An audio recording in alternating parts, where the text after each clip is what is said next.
बिस्मिल्लाहिर्रहमानिर्रहीम। अस्सलाम वालेकुम। मैं हूं मिन्हास और आप देख रहे हैं मिन्हास व्लॉग यूट्यूब चैनल। दोस्तों, इस वक्त करेले, कद्दू, टिंडे, तोरी और बहुत सारी दूसरी सब्जियां जैसे मिर्च वगैरह का फुल ज़ोर है, क्योंकि मई का महीना शुरू हो चुका है। और दूसरा जो लो है वो भी चलना शुरू हो गई है आहिस्ता आहिस्ता। ऐसे में सब्जियां थोड़ी सस्ती हैं, लेकिन जैसे ही लो चलती रहेगी, जैसे ही लो आगे बढ़ती रहेगी और ज़्यादा तेज़ होती रहेगी, तो उन दिनों में सब्जियों की शार्टिंग होना शुरू हो जाती है। तो जो लोग, जो किसान अपनी सब्जियां संभालते रहते हैं, केयरफुल करते रहते हैं, तो वो इस रेट का फ़ायदा उठा सकते हैं। सब्जियों का रेट एक बार डाउन होता है, लेकिन गर्म लो चलने की वजह से यकदम रेट ऊपर जाता है। तो जो काश्तकार अपनी सब्जियों की संभाल सही तरह करते रहते हैं और सही तरह केयर करते रहते हैं, वो इस रेट से फ़ायदा उठा लेते हैं और सब्जियों की अच्छी पैदावार भी उठा लेते हैं। तो दोस्तों, हमें करना ये है कि हमने पानी का ख़ास ख्याल रखना है, क्योंकि गर्म हवा की वजह से सब्ज़ियां झुलस जाती हैं। तो जैसे ही आप एक दिन या 2 दिन के बाद हल्का हल्का पानी लगाते रहेंगे, तो सब्ज़ियों को पानी मिलता रहेगा। तो गर्म लो का ज़्यादा इफ़ेक्ट नहीं पड़ेगा, थोड़ा बहुत तो पड़ेगा, लेकिन ज़्यादा इफ़ेक्ट नहीं पड़ेगा। तो आपकी औसत में कदरे तब्दीली आएगी, ज़्यादा तब्दीली नहीं आएगी। लेकिन अगर आपने पानी का ख्याल ना रखा, तो गर्म लो की वजह से आपकी सब्ज़ियां तबाह हो सकती हैं, जल सकती हैं और औसत में काफ़ी ज़्यादा कमी आएगी, जिसकी वजह से रेट ज़्यादा होने की वजह से आपको कोई फ़ायदा नहीं होगा, क्योंकि औसत ही कम होगी। रेट ज़्यादा हो भी गया तो उसका क्या फ़ायदा। लेकिन अगर आपकी औसत सही चलती रही और रेट ज़्यादा हुआ, तो आपका ये नुकसान भी पूरा हो सकता है, जो आजकल सब्जियों के सस्ते होने की वजह से है। क्योंकि आजकल चुनाई का खर्चा भी नहीं पूरा हो रहा है, पानी वगैरह, खाद वगैरह ये सारी जेब से डाल रही हैं। लेकिन थोड़ा सा इंतज़ार करना होगा। जैसी गर्म हवा चलती है और ज़्यादा तेज़ चलती है, तो आपने केयर करते रहना है। जैसे केयर करते रहेंगे, तो औसत आपकी बराबर चलती रहेगी और जो रेट है वो बढ़ जाएगा ऑटोमेटिकली, क्योंकि काश्तकार इन दिनों में जब रेट कम होता है तो केयर करना छोड़ देते हैं। तो जैसे ही गर्म हवा चलती है, सब्जियों को सख्त नुकसान पहुंचाती है, तो रेट यकदम ऊपर चला जाता है, जिसकी वजह से जो काश्तकार मेहनत करते रहते हैं, तसलसल से एक मेहनत करते रहते हैं, तो वो फ़ायदा उठा लेते हैं। आज मैं आपको करेले की फसल का एक विज़िट करवाता हूं, जो कि वॉकिंग टनल पे भी लगा हुआ है, जो कि एक नेट के ऊपर चढ़ा हुआ है, और दूसरा बांस भी लगे हुए हैं।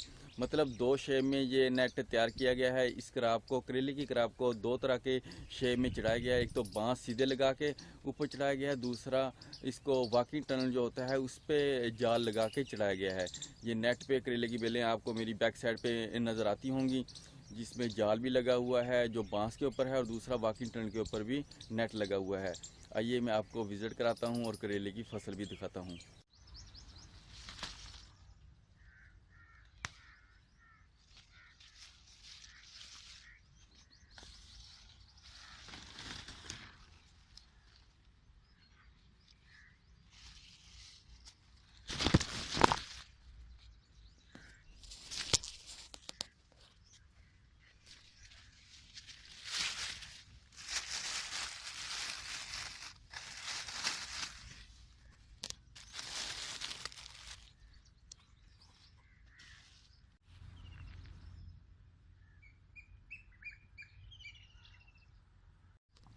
दोस्तों, ये देखिए करेले लटक रहे हैं। ये कितने बड़े करेले हैं, क्योंकि इसमें साइज़ भी लंबा हो जाता है और दूसरा तंदुरुस्त भी होता है फल इसका।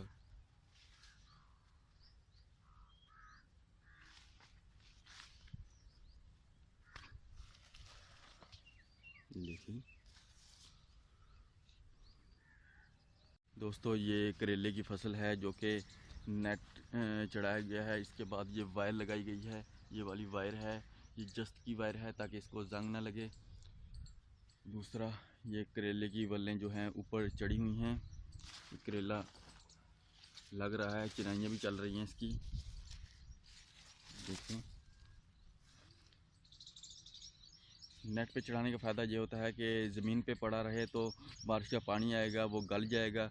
नेट पे चढ़ा होगा तो ना फूल ख़राब होगा, ना फल ख़राब होगा, बल्कि एक तरतीब से चलता रहेगा। और दूसरा, ऊपर होने की वजह से ये लंबाई भी ज़्यादा होगी इसकी।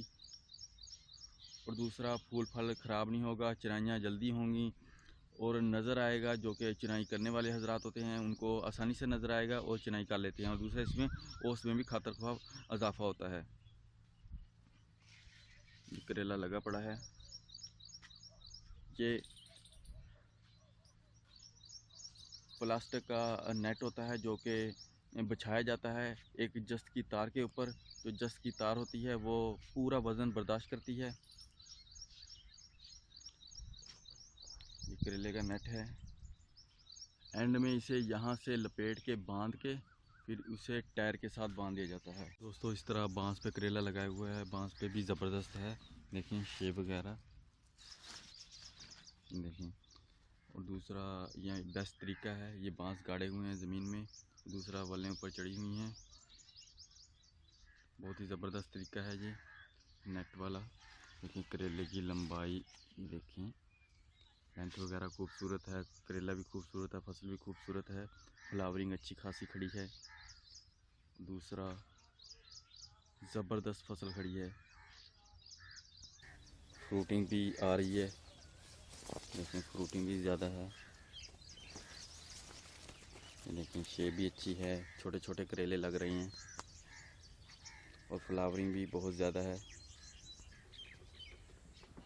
इस तरह एक दिन छोड़ के दूसरे दिन चुनाई कर लेते हैं हम। इस तरह लगाने से, नेट के ऊपर लगाने से एक तो फ्रूटिंग बहुत ज़्यादा होती है, दूसरा ये बीमारियों से बच जाता है क्योंकि ज़मीन में पड़ी रहेगी तो बेल तो पौधा पड़ा रहेगा ज़मीन में, तो ज़मीन से बीमारियां लगना शुरू हो जाएंगी। इस तरह नेट पे लटका होगा, एक तो चिनाई जल्दी हो जाती है, दूसरा बीमारियां बहुत ही कम लगती हैं, तीसरा फ्रूटिंग अच्छी खासी आती है, और चौथा ये होता है कि आप इससे डबल इनकम कमा सकते हैं। अगर आप बेड पे काश्त करते हैं तो ये 10 फुट का बेड आपको छोड़ना पड़ेगा ज़मीन के ऊपर, तो इस तरह आप 4 फुट के फासले पे दूसरा नेट लगा सकते हैं जो कि 10 फुट ऊंचा होगा। और 4 फुट के फासले पर दूसरा नेट लगाने के से फ़ायदा ये होगा कि आप डबल इनकम, डबल से भी 3 गुना इनकम आप आसानी से निकाल सकेंगे, क्योंकि औसत बढ़ जाती है, पौधों की तादाद बढ़ जाती है। तीसरा, इस पे नेट पे लगाने से बीमारियां बहुत ही कम आती हैं, जिसकी वजह से जो औसत है वो दुगना हो जाती है और ज़्यादा टेंशन भी नहीं होती। सिर्फ नेट का, बांस का खर्चा है, जो स्ट्रक्चर बनाने पे खर्चा है, और ज़्यादा खर्चा नहीं है। वो खर्चा आपका जो दुगना तिगना चुनाई होती है उसमें ही निकल आता है। दोस्तों ये वॉकिंग टनल पे स्ट्रक्चर बनाया हुआ है नेट का, जहाँ पे तारें एंड में कस के इसे टायर के साथ बांधी गई हैं। देखें ये टायर है, इसके साथ बांधी गई हैं अच्छी तरह। इसमें 3 नेट लगाए गए हैं। खीरे के अमूमन 6 नेट लगते हैं इस वॉकिंग टनल के ऊपर। करेले के 3 नेट इसलिए लगाए हैं कि ये घने ना हो जाएं। अगर घने हो जाएंगे तो दरमियान में जगह नहीं छोड़ेगी, और दूसरा हवा का हेर फेर नहीं होगा तो फूल फल ख़राब होगा, सुंडियाँ पैदा होंगी, हबस हो जाएगी, इस वजह से फल ख़राब होगा।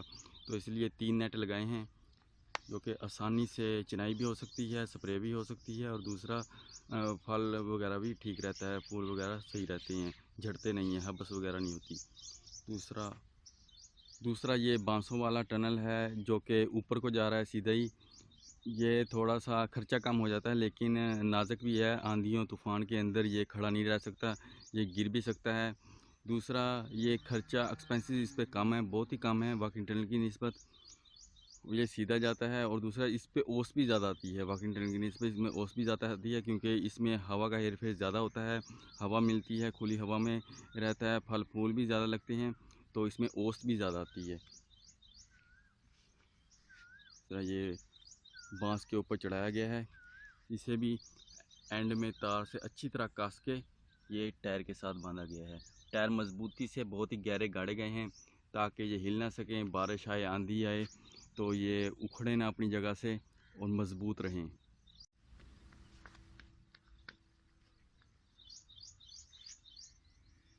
दोस्तों करेले की फसल पे बीमारियां कुछ ज़्यादा अटैक नहीं करती। इस पे बस हम फ्रूट फ्लाई की हल्की फुल्की स्प्रे कर रहे हैं, और दूसरा फंजीसाइड स्प्रे कर रहे हैं। तीसरा गर्मियों की वजह से थ्रिप्स आ जाती है और सुंडी का हमला होता है, तो उसकी स्प्रे कर देते हैं मौका मुनासिबत देख के। तो ज़्यादातर फंजीसाइड स्प्रे होती है, और फ्रूट फ्लाई जब खरबूजा चल रहा होता है तो फ्रूट फ्लाई की स्प्रे होती है। तो ये करेले की फसल ज़बरदस्त है, लेकिन जब गर्म हवा चलती है, बहुत ही गर्म हवा चलती है, तो इसमें आपने पानी का ख्याल रखना होगा। पानी आपको 1 दिन या 2 दिन छोड़ के लगाना होगा ताकि पानी की कमी ना रहे। अगर पानी की कमी होगी तो ये पौधे हैं, ये जो बेल है इसकी झुलस जाएगी, झुलस जाने की वजह से आपकी औसत बिल्कुल ख़त्म हो जाएगी। तो पानी का आपने खास ख्याल रखना है, पानी और खाद का ख्याल रखना है, और ऊपर टानक वगैरह स्प्रे वगैरह लगाते रहें, नीचे यूरिया और पोटाश डालते रहें इस कंडीशन के अंदर जब पौधा आ जाए। तो और पानी लगाते रहें, बेहतर यही है। आपकी फसल ज़बरदस्त रहेगी। दूसरा गोडी का ख़ास ख्याल रखें, मतलब मुकम्मल केयर करते रहें तो आप इंशाल्लाह फ़ायदा उठा सकेंगे। जो हिम्मत छोड़ जाएगा वो फ़ायदा नहीं उठा सकेगा। दोस्तों, उम्मीद करता हूँ आपको ये वीडियो अच्छी लगी होगी। अगर आपको ये वीडियो अच्छी लगी है तो इसको ज़्यादा से ज़्यादा शेयर कीजिए, इसको ज़्यादा से ज़्यादा लाइक कीजिए, लाइक करके अपना प्यार दीजिए। इसके साथ ही अपने होस्ट, अपने दोस्त मिन्हास को दीजिए इजाज़त। अपना बहुत सारा ख्याल रखिएगा, मुझे अपनी दुआओं में याद रखिएगा। मिलते हैं अगली वीडियो में, तब तक के लिए अल्लाह हाफिज़।